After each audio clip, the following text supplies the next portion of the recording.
年前，那曲尼扎派传承寺院邀请第7世扶藏大师尼玛扎巴法王主持一系列的弘法活动，其中举行了马头明王法会。马头明王是尼扎传承的重要扶藏法门之一，由第1世尼玛扎巴在西藏那曲地区比如县掘藏。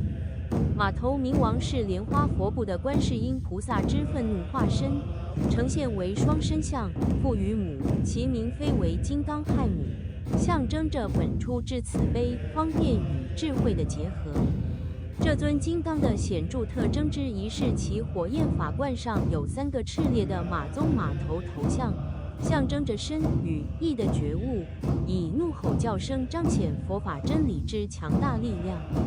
此外，它的身香为红色，有带翼的4只手臂。修持马头明王的重要作用在于在修行路上获得精神力量，培养慈悲心和果断决心等，征服一切负面能量和排除邪魔障碍。